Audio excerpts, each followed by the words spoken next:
முன்னாள் ஒன்றிய அமைச்சர் முரசொலி மாறனின் 91வது பிறந்த நாளையொட்டி கோடம்பாக்கம் முரசொலி அலுவலகத்தில் உள்ள அவரது உருவச்சிலைக்கு முதலமைச்சர் மு.க.ஸ்டாலின் மலர் மாலை அணிவித்து மலர் தூவி மரியாதை செலுத்துகிறார். காட்சிகளை பார்த்து வருகிறோம். இது பற்றிய கூடுதல் தகவல்களோடு இணைகிறார் செய்தியாளர் அன்புச்செல்வன். அன்புச்செல்வன், இந்த நிகழ்வில் யாரெல்லாம் பங்கேற்றிருக்காங்க, விவரங்களை சொல்லலாம். இந்தியாவின் மூத்த பத்திரிகையாளர், பன்முகவாதி, இலக்கியவாதி, எழுத்தாளர், அதே போன்று ஒன்றிய அரசினுடைய முன்னாள் அமைச்சராக இருந்து பன்முக ஆளுமையாக விளங்கிய முரசொலி மாறன் அவர்களுடைய 91வது பிறந்த நாளை ஒட்டி சென்னை கோடம்பாக்கத்தில் இருக்கக்கூடிய முரசொலி அலுவலகத்தில் திருவுருவச் சிலை என்பது அமைக்கப்பட்டிருக்கிறது.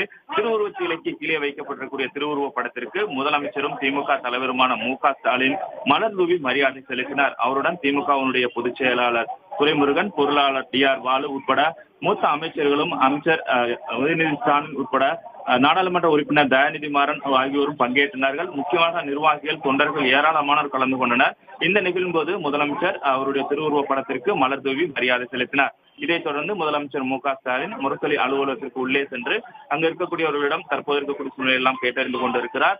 குறிப்பாக சொல்ல வேண்டும் என்றால், நாடாளுமன்ற உறுப்பினராக இருந்ததோடு மட்டுமல்லாமல் மாநிலங்களவை உறுப்பினராகவும், பத்திரிகையாளராகவும், இலக்கியவாதியாகவும், எழுத்தாளராகவும், குறிப்பாக முரசொலியினுடைய ஆசிரியராகவும் இருந்தவர்தான் முன்னாள் ஒன்றிய அமைச்சர் முரசொலி மாறன். அவருடைய 91வது பிறந்த நாளை ஒட்டி சென்னை கோடம்பாக்கத்தில் இருக்கக்கூடிய முரசொலி அலுவலகத்தில் அவருடைய திருவுருவ சிலைக்கு கீழே வைக்கப்பட்டிருக்கக்கூடிய திருவுருவ படத்திற்கு முதலமைச்சரும் திமுக தலைவருமான மு.க.ஸ்டாலின் மலர் தூவி மரியாதை செலுத்தினார். அவருடன் கட்சியினுடைய மூத்த நிர்வாகிகள், அமைச்சர்கள், தொண்டர்கள் என அனைவரும் பங்கேற்றனர்.